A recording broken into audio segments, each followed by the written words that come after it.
ಆತ್ಮೀಯ H16 news ಅರ್ಥಾತ್ ಹೇ ಸೀತಾರಾಮಗೆ ಸ್ವಾಗತ. ನಾನು ನಿಮ್ಮವ ಎಂ ಮಲ್ಲಪ್ಪ ಜೋತಾರ್. ಆತ್ಮೀಯರೇ, ಇವತ್ತಿನ ಪ್ರತಿಯೊಂದು ಪತ್ರಿಕೆಯ ಮುಖಪಟವನ್ನು ತೆಗೆದು ನೋಡಿದಾಗ ನಿಮ್ಮ ಕಣ್ಣಿಗೆ ರಾಚುವ ಕೆಲಸ ಏನಪ್ಪ ಅಂದ್ರೆ, ಕಾಣುವ ಕೆಲಸ ಏನಪ್ಪ ಅಂದ್ರೆ, ಲೋಕಾಯುಕ್ತರೆ ಲೋಕಾಯುಕ್ತರಾದಂಥ BS ಪಾಟೀಲರು ನ್ಯಾಯಮೂರ್ತಿ, ಅದೇ ಕಾಲಕ್ಕೆ ಉಪ ಲೋಕಾಯುಕ್ತರಾದ ನ್ಯಾಯಮೂರ್ತಿ KN ಫಣೀಂದ್ರ, ನ್ಯಾಯಮೂರ್ತಿ B ವೀರಪ್ಪ ಇವರ ನೇತೃತ್ವದಲ್ಲಿ, ಇವರ ಡೈರೆಕ್ಷನದಲ್ಲ 8 ಜನ ಅಧಿಕಾರಿಗಳು ಬೇರೆ ಬೇರೆ ಇಲಾಖೆ ಜೊತೆಗೆ ಸಬ್ ರಿಜಿಸ್ಟ್ರಾರ್ಸ್ ಉಪ ನೋಂದಣಾಧಿಕಾರಿಗಳ ಮೇಲೆ ದಾಳಿ ನಡೆಸಿದ್ದಾರೆ. ಯಾವ ರೀತಿ ದುಡ್ಡು ಕೂಡಿದಪ್ಪ ಅಂತಂದ್ರಲ್ಲ, ಕೌಂಟ್ಲೆಸ್. ನಮಗೆ ಕಂಡು ಬಂದಿದ್ದು 36 ಕೋಟಿ 53 ಕೋಟಿ ರೂಪಾಯಿಗಳು ದೊರೆತ ಅಷ್ಟು ಬೆಲೆಯ ಅಥವಾ ಮೌಲ್ಯದ ಪಾಸ್ತಿಗಳನ್ನ ಮಾಡ್ಕೊಂಡಿದ್ದಾರೆ ಈ ಜನ. 8 ಜನ ಅಧಿಕಾರಿಗಳಿಗೆ ಸಿಕ್ಕಂಥವ್ರು. ಉಪ ನೋಂದಣಿ ಅಧಿಕಾರಿಗಳು ನೋಡ್ಬೇಕಾದ್ರೆ ಬೇರೆನಾರ. ಯಾಕಂದ್ರೆ ಇವತ್ತು ಯಾಕಪ್ಪ ಈ KPH ಒಳಗೆ ಸ್ಟ್ರೇಟ್ ಇರ್ತೈತಿ ಇವ್ರದ್ದು? ಯಾಕೆ ಏನು 2 ಕೋಟಿ EC, 2 ಕೋಟಿ DYSP, 2 ಕೋಟಿ ಮತ್ತೊಂದು ಕಮರ್ಷಿಯಲ್ ಟ್ಯಾಕ್ಸ್ ಆಫೀಸರ್ಸು, ಇವು ಎಲ್ಲ ಸಬ್ ರಿಜಿಸ್ಟರ್ 2, 3, 4 ಕೋಟಿಗಳು ತೊಗೊಂಡು ಕೊಡುವಂಥದ್ದು. ಯಾಕಂದ್ರೆ ಇಂಥ ದಂಧೆ ಮಾಡೋಕ್ಕೆ ಆ ರೀತಿ ದುಡ್ಡು ಕೊಟ್ಟು ಬಂದಂಥ ಅಧಿಕಾರಿಗಳು ಇಂಥವ್ರಿಲ್ಲ ಇವತ್ತು ಆದವರು. ಈ 8 ಜನರ ಇತಿಹಾಸದಾಗ ನೋಡಿದ್ರೆ ಇವರು ದುಡ್ಡು ಕೊಟ್ಟು ಸೆಲೆಕ್ಷನ್ ಆದವ್ರನ್ನ. ಯಾಕೆ ಮಾತಾಡ್ತಾ ಇದ್ದೀವಪ್ಪ ಅಂದರೆ, ಇವತ್ತು ಅನಿವಾರ್ಯಗಂದ್ರೆ ಇಂಥವ್ರು ತುಳುಗು ಒಳಗೆ ಹೊಂಟಿದ್ದಾರೆ ಎಲ್ಲ ಕಡೆ. ಇದನ್ನು ಹಿಡಿದ್ರು ಪಾಪ ಲೋಕಾಯುಕ್ತರು ಮಾಡಿದರು. ಇನ್ನು ಮತ್ತಿದು ಎನ್ಕ್ವೈರಿ ಏನಾಗ್ತದೋ, ಎಲ್ಲಿ ಬಂದು ಹತ್ತದನೋ, ಇವರಿಗೆಲ್ಲ ಶಿಕ್ಷೆ ಆಗ್ತದೋ ಅಂತ ನಾವು ಮರೆತು ಬಿಡ್ತೀವಿ. ದೊಡ್ಡ ದಿವಸ ಆದ ನಂತರ ಕೆಲವು ದಿನ ಆದ್ಮೇಲೆ ನಾವು ಮರ್ಕೊಂಬಿಟ್ಟು ಬಿಡ್ತೀವಿ, ಹೋದ್ ಬಿಡಪ್ಪ ಮುಗೀತು ಅಂತೇಳಿ. ಆದರೆ ಇವರು ಎಲ್ಲರೂ ಶಿಕ್ಷೆ ಆಗ್ಬೇಕಲ್ಲ 8 ಜನಕ್ಕೆ. ಲೋಕಾಯುಕ್ತ ಏನು ದಾಳಿ ಮಾಡಿದರೆ ಇವತ್ತು ಅವ್ರಿಗೆ ನಿರ್ಧಾರ ತೊಗೊಳ್ಳೋಂಥದ್ದು ಯಾಕೆ ನೀವು ಶಕ್ತಿ ಕೊಟ್ಟಿಲ್ಲ ಅವ್ರಿಗೆ? ಈಗ ಏನಿದ್ರು ಇವರು ತನಿಖೆ ಮಾಡೋದು, ವರದಿ ಒಪ್ಸೋದು ಅಷ್ಟೇ ಕೆಲಸ. ನ್ಯಾಯಾಲಯಕ್ಕೆ ಹೋಗೋದು, ನ್ಯಾಯಾಲಯದೊಳಗೆ ಏನು ತಪ್ಪಿಸ್ಕೊಂಡು ಹೋಗಿಬಿಡ್ತಾರೆ ಇವತ್ತು. ನ್ಯಾಯಾಂಗಪ್ಪ ಡಿಲೇ ಜಸ್ಟಿಸ್ ಇಸ್ ಡಿನೈಡ್, ಹಂಗೆ ಮುಂದೆ ಹಾಕೋದು ಹೋಗಿಬಿಡ್ತಾರೆ ಇವೆಲ್ಲ ಕೇಸ್ಗಳನ್ನು. ಹಿಂದೂ ಆಗಿದ್ರು ಸಾಕಷ್ಟು. ಎಷ್ಟು ಮಂದಿ ಲೋಕಾಯುಕ್ತರಿಂದ ತನಿಖೆ ಒಳಗಾಗಿ ಸಿಕ್ಕಂತಹ ಅಧಿಕಾರಿಗಳ ಶಿಕ್ಷೆ ಆಗಿದೆ, ಅದೊಂದು ಇವತ್ತು ನಾವು ಕೇಳಬೇಕಾಗಿದೆ ಸರ್ಕಾರವನ್ನು. ಯಾಕಪ್ಪ ಅಂತಂದ್ರೆ ಇವತ್ತು ಸರ್ಕಾರಕ್ಕೆ ಅನೇಕ ಪ್ರಶ್ನೆಗಳಿದ್ದಾವೆ. ಇವತ್ತು ಈ ಭ್ರಷ್ಟಾಚಾರ ಐತ್ರಿ, ಈ ಭ್ರಷ್ಟಾಚಾರ ಐತಿ. ಇವತ್ತೇನೋ BJPಗೆ ಬಂದಾರ, ವಿರೋಧ ಮಾಡ್ತಾ ಇದ್ದಾರೆ, ಮಾಡಿ ಸಂತೋಷ. ಆದರೆ ಅವ್ರ ಅಧಿಕಾರ ಬಂದಾಗ ಏನಿರ್ತದೆ, ಅದು ಇದೇ ಇರ್ತದಲ್ರಿ. ಈಗ ಲೋಕಾಯುಕ್ತರು ಪಾಪ ಹಿಡಿದಿದ್ದಾರೆ, ಒಳ್ಳೆಯ ಸಾಹಸ ಮಾಡಿದ್ದಾರೆ. ನಿಜವಾಗಿಯೂ ಇದನ್ನು ಮೆಚ್ಚುವಂಥದ್ದು. ನಮ್ಮ ಅದರಲ್ಲೂ BS ಪಾಟೀಲರು ಮತ್ತು ನಮ್ಮ KN ಫಣೀಂದ್ರ ಅವರು ನ್ಯಾಯಮೂರ್ತಿಗಳು ಮತ್ತು B ವೀರಪ್ಪ ಇವ್ರು 3 ಜನ ಒಳ್ಳೆ ಕೆಲಸ ಮಾಡಿದ್ದಾರೆ. ಎಲ್ಲ ಕಡೆ ಬೇರೆ ಬೇರೆ ಕಡೆ 100 ಜನ ಪೊಲೀಸ್ ನೋಡಿ ಏನೋ ಮಾಡಿ ಅಟ್ಯಾಕ್ ಮಾಡಿ ಹಿಡಿದಾರೆ ಇವ್ರನ್ನೆಲ್ಲ. ಇವ್ರು ಎಲ್ಲಿದ್ದು ಬಂದು ದುಡ್ಡ, ಹೇಗೆ ಬಂದು ದುಡ್ಡ, ಏನು ಮಾಡಿದರು, ಎಷ್ಟು ಗಳಿಕೆ ಇದೆ, ಇದೆಲ್ಲ ಎನ್ಕ್ವೈರಿ ಆಗೋದು. ಅಷ್ಟೆಲ್ಲ ಶಿಕ್ಷಣ ಆಗ್ಬೇಕು ಇವ್ರಿಗೆ. ಇಷ್ಟೊಂದು ದುಡ್ಡು ಹೆಂಗೆ ಸಿಕ್ತು ನೋಡ್ರಿಲ್ಲ. ಒಂದು 8 ಮಂದಿ ಇವರು ಸಿಕ್ಕಿದಾವೆ ಇವತ್ತು ನಮ್ಮ ಮುಂದೆ ಅದಾವ, ಈಗ ಪ್ರಕಟ ಇದ್ದಾವ. ಇವ್ರು ಯಾವ ರೀತಿ ದುಡ್ಡು ಗಳಿಸಿದಾರೆ ಅಂದರೆ, ಒಂದು ಕಡೆ ನಮ್ಮ ಏನಪ್ಪ ಅಂತಂದ್ರೆ ಅಲ್ಲಂ ಪ್ರಭೃತಿ ಅವ್ರದ್ದು ಮಾತು ಹೇಳ್ತಾರೆ, ಹೆಣ್ಣಿಗಾಗಿ ಸತ್ತೋರು ಕೋಟಿ ಜನ, ಮಣ್ಣಿಗಾಗಿ ಸತ್ತೋರು ಕೋಟಿ ಜನ, ಹೊನ್ನಿಗಾಗಿ ಸತ್ತೋರು ಕೋಟಿ ಜನ. ಇಲ್ಲಿ ಹೆಣ್ಣಿಗಾಗಿ ಸತ್ತೋರು ಪ್ರಶ್ನೆ ಇಲ್ಲ, ಹೊಣ್ಣು ಮಣ್ಣು ಯಾವ ರೀತಿ ಗಳಿಸಿದಾರೆ ನೋಡ್ರಿ ಅವ್ರು. ಈಗ ಸಿಕ್ಕಿದ್ದು 36.53 ಕೋಟಿ ರೂಪಾಯಿ. ಅವ್ರು ಯಾರ್ಯಾರು ಮಧ್ಯದಾಗೆ TD ನಂಜುಂಡಪ್ಪ ಅಂತೇಳಿ ಮುಖ್ಯ ಇಂಜಿನಿಯರ್, ಪಂಚಾಯತ್ ರಾಜ್ ಇಲಾಖೆ ಬೆಂಗಳೂರಿವರು. ಇವರು ಟೋಟಲ್ 8.46 ಕೋಟಿ ಆಸ್ತಿ ಹೊಂದಿದ್ದಾರೆ. ಇವರು 8.46 ಕೋಟಿ. ಇವರು ಇಷ್ಟು ಗಳಿಸಿದ್ದು ಹೇಗೆ ಅಂತ. ಇವ್ರ ಪೇಮೆಂಟ್ ಎಷ್ಟು ತಿಂಗಳಿಗೆ? 1 ಲಕ್ಷ, 2 ಲಕ್ಷ, 3 ಲಕ್ಷ. ಇದುವರೆಗೆ ಊಟ ಮಾಡಿಲ್ವ ಇವರು? ಏನು ಮಾಡಿರೋ, ಏನು ಗಳಿಸಿಲ್ವ? ಹಿಂದೆ ಸರಸ್ತಿತ್ತ. ಇದು ಇವತ್ತು ಎನ್ಕ್ವೈರಿ ಆಗಿದ್ದು ಹೆಂಗೆ ಆಯ್ತು ದುಡ್ಡು? 8.46. ಇವ್ರು ಹಿಂದಿನ ಬೇರೆ ಮಾತ್ರ ರಾಜಕಾರಣ ನಂತರ ನೋಡೋದು. ಈಗ ಇವ್ರು ಸಿಕ್ಕೌಟ್ ಮಾತಾಡೋಣ. ಇವರು 9 ನಿವೇಶನ, 3 ವಾಸದ ಮನೆ, 2 ಎಕರೆ ಕೃಷಿ ಭೂಮಿ ಸೇರಿ ಒಟ್ಟು 4.93 ಕ್ರೋರ್ ಸ್ಥಿರ ಆಸ್ತಿ, 4.97 ಕೋಟಿ ರೂಪಾಯಿ ಸ್ಥಿರಾಸ್ತಿ ಮಾಡ್ಕೊಂಡಾರೆ ಇವರು. ಎಲ್ಲಿದ್ದು ಬಂತು ಇವರಿಗೆಲ್ಲ? 56.5 ಲಕ್ಷದ ಚಿನ್ನ ಆಭರಣ, 39.30 ಲಕ್ಷದ ವಾಹನ, 4.40 ಲಕ್ಷದ ನಗದು. ಇಷ್ಟು ಮಾಡಿ 8.46 ಕೋಟಿ ರೂಪಾಯಿ ಗಳಿಸ್ಕೊಂಡಾರ. ಎಲ್ಲ ಅಕ್ರಮವಾಗಿ ಗಳಿಸಿದಂಥ ದುಡ್ಡು. ಇವ್ರಿಗೇನು ಶಿಕ್ಷೆ ಆಗ್ತದೆ ನೋಡ್ಬೇಕು ಇದನ್ನು. ನಂತರದಲ್ಲಿ HB ಕಲ್ಲೇಶಪ್ಪ, ಕಾರ್ಯಪಾಲಕ ಇಂಜಿನಿಯರ್, BBMP ಬೆಂಗಳೂರು, BBMP ಎಲ್ಲಗಳಿವು. ಇವು BBMP ಇರ್ಬೋದು, ನಮ್ಮಲ್ಲಿ ಈ ನಗರಸಭೆಗಳು ಇರ್ಬೋದು, ಇಲ್ಲೆಲ್ಲ ಇಂಜಿನ್ಗಳು ಸಾಕಷ್ಟು ಗಳಿಸಿ ಓದಿದ್ದಾರೆ ರೀ. ಕೋಟಿಗಳಲ್ಲೇ ಎಲ್ಲೆಲ್ಲೋ ಆಸ್ತಿ ಇವರು ಹುಡುಕೊಳ್ಳೋದು. ನನ್ನ ಅಂದಾಜಲ್ಲಿ ಎಲ್ಲ ಅಧಿಕಾರಿಗಳು ಹುಡುಕೋದು ಹೋದ್ರೆ ನಮಗೆಲ್ಲ ಹುಚ್ಚಾಯ್ತು ಬಿಡುವಷ್ಟು ಮಟ್ಟಿಗೆ ಗಳಿಸ್ಕೊಂಡು ಹೋಗಿಬಿಟ್ಟಿದ್ದಾರೆ. ಅದಕ್ಕೆ ಹೇಳ್ತೀನಲ್ಲ, ಇಡೀ ದೇಶದ ಕೇವಲ 10% ಜನ ಎಲ್ಲರೂ ಆಸ್ತಿ ಪಡ್ಕೊಂಡು ಕೂತ್ಬಿಟ್ಟಿದ್ದಾರೆ.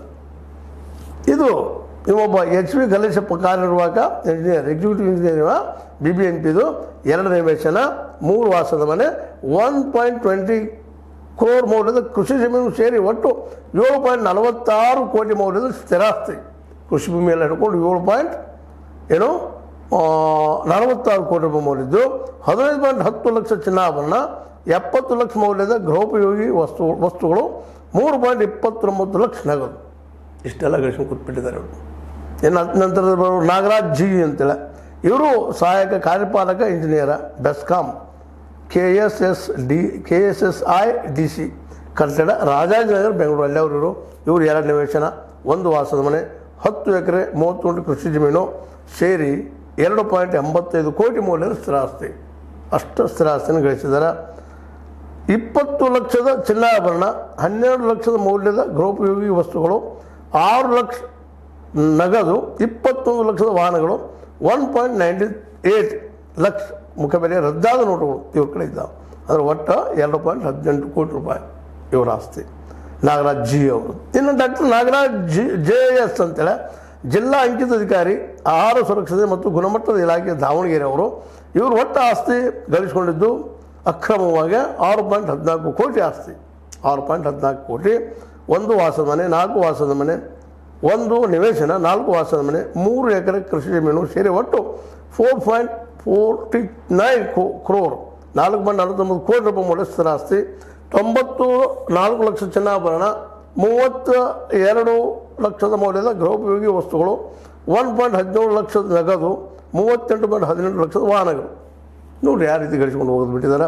ಇನ್ನು ಜಗನ್ನಾಥ್ ಯೋಜನಾ ಜಾರಿ ಘಟಕದ ರಾಜ್ಯ ಹೆದ್ದಾರಿ ಅಭಿವೃದ್ಧಿ ಯೋಜನೆ, KR ವೃತ್ತ, ಬೆಂಗಳೂರು. ಇವರು 2 ನಿವೇಶನ, 2 ವಾಸದ ಮನೆ, 48 ಎಕರೆ ಕೃಷಿ ಜಮೀನು ಸೇರಿ ಒಟ್ಟು 1.57 ಕೋಟಿ ಮೌಲ್ಯದ ಸ್ಥಿರಾಸ್ತಿ, 4.55 ಕೋಟಿ ಆಸ್ತಿ ಒಟ್ಟು ಒಡೆಯುವ ಅಕ್ರಮವಾಗಿ. ನಂತರ ಬರೋರು ಏನಪ್ಪ ಅಂದ್ರೆ ಬೆಸ್ಕಾಂ AE ನಾಗರಾಜ್ ಜಿ ಅವರ ಮನೆಯಲ್ಲಿ ಪತ್ತೆಯಾದ ನಗದು ಅವು 72 ಲಕ್ಷ ಚಿನ್ನಾಭರಣ, 50 ಲಕ್ಷದ ಮೌಲ್ಯದ ಗೃಹೋಪಯೋಗಿ ವಸ್ತುಗಳು, 1.90 ಲಕ್ಷ ನಗದು, 1.49 ಲಕ್ಷ ನಗದು, 19.20 ಲಕ್ಷದ ವಾಹನಗಳು, 27 ಲಕ್ಷದ ಉಳಿತಾಯ. ಇನ್ನು ಡಾಕ್ಟರ್ ಜಗದೀಶ್ P ಅಂತೇಳಿ, ಈ ಜಗದೀಶ್ P ಅವರು ಸಾಮಾನ್ಯ ವೈದ್ಯಕೀಯ ಅಧಿಕಾರಿ, ಪ್ರಾಥಮಿಕ ಆರೋಗ್ಯ ಕೇಂದ್ರ, ತಾವರೆಕೆರೆ, ಶಿರಾ ತಾಲೂಕು ತುಮಕೂರು. ಅಲ್ಲೇ ಅವರು ಸಣ್ಣ ಒಬ್ಬ ಅಧಿಕಾರಿ. 5 ನಿವೇಶನದವರು, 4 ವಾಸದ ಮನೆ, 14 ಎಕರೆ 30 ಗುಂಟೆ ಕೃಷಿ ಜಮೀನು ಸೇರಿ 1.93 crore ಕೋಟಿ ಮೌಲ್ಯ ಸ್ಥಿರಾಸ್ತಿ, 87.56 ಲಕ್ಷದ ಚಿನ್ನಾಭರಣ, 8 ಲಕ್ಷ ಮೌಲ್ಯದ ಗೃಹೋಪಯೋಗಿ ವಸ್ತುಗಳು, 1.15 ಲಕ್ಷ ನಗದು, 18.25 ಲಕ್ಷದ ವಾಹನಗಳು. ಇವ್ರದ್ದು ಒಟ್ಟ 3.11 ಕೋಟಿ. ಇನ್ನು ಮಲ್ಲಪ್ಪ ಸಾಬಣ್ಣ ದುರ್ಗದ್, ಇವರು ಪ್ರಥಮ ದರ್ಜೆ ಸಹಾಯಕರು, ಪಂಚಾಯತ್ ರಾಜ್ ಇಂಜಿನಿಯರಿಂಗ್ ಇಲಾಖೆ, ಬಾಗಲಕೋಟೆ ಅವರು. ಇವ್ರದ್ದು ಒಟ್ಟು ಆಸ್ತಿ 1.92 ಕೋಟಿ ಆಸ್ತಿ ಒಟ್ಟು ಮೌಲ್ಯ. ಇವ್ರದ್ದು ಸ್ಥಿರಾಸ್ತಿ ಬಂತು, ಚರಾಸ್ತಿ ಬಂತು, 4 ನಿವೇಶನ, 3 ವಾಸದ ಮನೆ, 13 ಎಕರೆ ಕೃಷಿ ಜಮೀನು ಸೇರಿ ಒಟ್ಟು 94.15 ಲಕ್ಷ ಮೌಲ್ಯ ಸ್ಥಿರಾಸ್ತಿ, 2.56 ಲಕ್ಷ ಚಿನ್ನಾಭರಣ, 14.87 ಲಕ್ಷ ಮೌಲ್ಯದ ಗೃಹೋಪಯೋಗಿ ವಸ್ತುಗಳು, 16,354 ನಗದು, 80.50 ಲಕ್ಷದ ವಾಹನಗಳು. ಇನ್ನು ಶಿವಶಂಕರ್ ಕೆಂಬಾವಿ, ಇವರು ಪ್ರಥಮ ದರ್ಜೆ ಸಹಾಯಕ, ಕರ್ನಾಟಕ ಗೃಹ ಮಂಡಳಿ, ವಿಜಯಪುರದವರು. ಇವರು 3.64 ಕೋಟಿ ರೂಪಾಯಿ ಆಸ್ತಿ ಮೌಲ್ಯ ಇವ್ರದ್ದು, 3 ವಾಸದ ಮನೆ, 4 ಎಕರೆ ಕೃಷಿ ಭೂಮಿ, ಮುಂದೆ 2.23 ಕೋಟಿ ಮೌಲ್ಯ ಸ್ಥಿರಾಸ್ತಿ, 26.22 ಲಕ್ಷದ ಚಿನ್ನಾಭರಣ, 45 ಲಕ್ಷ ಮೌಲ್ಯದ ಗೃಹೋಪಯೋಗಿ ವಸ್ತುಗಳು, 15.8 ಲಕ್ಷ ನಗದು, 57 ಲಕ್ಷದ ವಾಹನಗಳು. ಹಿಂಗೆ ಇವರೆಲ್ಲ ಇದನ್ನೆಲ್ಲ ಗಮನಿಸಿದಾಗ ಇವರು ಏನಪ್ಪ ಹುಟ್ಟಿದ್ದು ತಿನ್ನಿಸುವಾಗಿ ಗಂಟು ಮಾಡ್ಕೋಸಲಾಗಿ ಏನಂತ ಜನಸಾಮಾನ್ಯರಿಂದ ಅಥವಾ ಸರ್ಕಾರಕ್ಕೆ ಟ್ಯಾಕ್ಸ್ ಕಟ್ಟೋರು ನಾವು. ಇವ್ರು ಹೇಳ್ತಾರೆ, ನಾವು ಮಿಡಲ್ ಕ್ಲಾಸ್ದವ್ರಿಗೆ ನಾವು ಹೆಚ್ಚು ಮಾಡ್ತೀವಿ ಅಂತೇಳಿ. ಆ್ಯಕ್ಚುಲಿ ಯಾರು ಹೆಚ್ಚು ಯಾರು ಬಿಟ್ಟರು, ಆದರೆ ಇವರು ಎಲ್ಲಿಂದ ಹೊಡೆದ್ರು ಇದನ್ನೆಲ್ಲ. ಇದನ್ನು ಇವತ್ತು ಉತ್ತರಿಸ್ಬೇಕಾಗಿದೆ. ಜೊತೆಗೆ ಸರ್ಕಾರ ಅದ್ರ ಸಹಿತ ಈ ಲೋಕಾಯುಕ್ತ ಮಾಡಿದಂಥ ಒಂದು ಶ್ರಮ ಏನಿದಲ್ಲ ಅದನ್ನು ವ್ಯರ್ಥ ಹೋಗದಂಗೆ ಇವರೆಲ್ಲ ಶಿಕ್ಷೆ ಆಗುವಂಗೆ ನೋಡ್ಕೋಬೇಕಾಗಿದೆ. ಯಾಕಂದರೆ 3-4 ವಿಕೆಟ್ ಬಿದ್ದು ಅಂದರೆ ಯಾರಾದರೂ ಅನಿಸ್ತಾರೆ. ಅಧಿಕಾರಿಗಳಲ್ಲಿ ಭಯನೂ ಇರ್ತದೆ. ಭಾಳಷ್ಟು ಅಂಜುಬುರ್ಗಿ ಅಧಿಕಾರಿಗಳು ಇದ್ದಾರೆ. ಅವ್ರಿಗೇನೂ ಇಲ್ಲ. ಒಂದು ಮಿನಿಮಮ್ ಇದ್ರೆ ಈ 8 ಮಂದಿಯಲ್ಲಿ ಒಂದು 4 ಜನರ ಮನೆಗೆ ಕಳಿಸ್ತದ್ರೆ, ಅದರಾಗೂ ಮುಖ್ಯವಾಗಿ ನಮ್ಮ TD ನಂಜುಂಡಪ್ಪನವನು ಎಂಥ ಒಂದು ಕುಳವನ್ನು ಹೇಳೋದು ಒಳಗೆ ವಹಿಸಿ ಕಳಿಸಿಬಿಡ್ತಪ್ಪ ಅಂತಂದ್ರೆ ಖಚಿತವಾಗಿ ಸಣ್ಣ ಅಧಿಕಾರಿಗಳು ಭಯ ಪಡ್ತಾರೆ, ಈ ದಂಧೆಗೆ ಇಳಿದಿಲ್ಲ, ಪ್ರಾಮಾಣಿಕ ಆಡಳಿತ ಮಾಡ್ಬೋದು. ಒಂದು ತರ್ಕ ಇದು ಸರ್ಕಾರ ಮಾಡೋಕ್ಕೆ ಸಾಧ್ಯದನ, ಇವರಿಗೆಲ್ಲ ಶಿಕ್ಷೆ ಕೊಡ್ಸೋಕ್ಕೆ ಸಾಧ್ಯದನ? ಲೋಕವಾಯುಕ್ತ ತಮ್ಮ ಕೆಲಸ ಮುಗಿಸಿದಾರೆ, ಅವರು ಈಗ ಜಗತ್ತು ಜಾಹೀರು ಮಾಡಿದ್ದಾರೆ. ಅದನ್ನು ಕಾರ್ಯರೂಪಕ್ಕೆ ತರುವಂಥದ್ದು, ಶಿಕ್ಷೆ ವಿಸುವಂಥ ಕೆಲಸ ಸರ್ಕಾರದ್ದು. ಕೋರ್ಟ್ ಮ್ಯಾಟ್ರ್ ಮಾಡಿದ್ದು ಯಾಕೆ ಮಾಡಬಾರ್ದು? ಒಳ್ಳೆ ವಿಕಲನ ಕೊಟ್ಟು ಇವ್ರನ್ನ ಯಾಕೆ ಸಸ್ಪೆಂಡ್ ಅಲ್ಲ, ಒಟ್ಟೆ ಮನೆಗೆ ಕಳಿಸಿಬಿಡುವಂಥದ್ದು ಯಾಕೆ ಆಗಬಾರ್ದು? ಒಂದು 4 ಜನ ಆದ್ರಪ್ಪ ಅಂದ್ರೆ ಇಡೀ ರಾಜ್ಯದ ಮೆರೆದ ಅಧಿಕಾರಿಗಳು ಪ್ರಾಮಾಣಿಕ ಕೆಲಸ ಮಾಡಲಿಕ್ಕೆ ಸಾಧ್ಯ ಅಂತ ಹೇಳ್ತಾ. ಯಾಕಂದ್ರೆ ಇದು ಒಂದು ಹಾದಿ, ಈಗ ದಂಡಂ ದಶಗುಣಂ, ಇದನ್ನು ಮಾಡಿದಾಗ ಮಾತ್ರ ಆಡಳಿತ ಹಿಡಿದುಕೊ ಬರ್ತದೆ ಅಂತ ಹೇಳ್ತಾ ನಮ್ಮ ನಂಬಿಕೆಗಳು. ಇದಕ್ಕಿಂತ ಸರ್ಕಾರ ಏನು ಮಾಡ್ತದೆ ನೋಡೋಣ ಅಂತ ಹೇಳ್ತಾ ಲೈಕ್ ಮಾಡಿ, ಶೇರ್ ಮಾಡಿ, ಕಮೆಂಟ್ ಮಾಡಿ, ಜೊತೆ ಸಬ್ಸ್ಕ್ರೈಬ್ ಹೋಗಬೇಡ್ರಿ. H16 ನ್ಯೂಸ್ ಅರ್ಥಾತ್ ಸೀತಾರಾಮ ಸತ್ಯದ ಕೈಗಳಲ್ಲಿ ವಂದನೆಗಳು.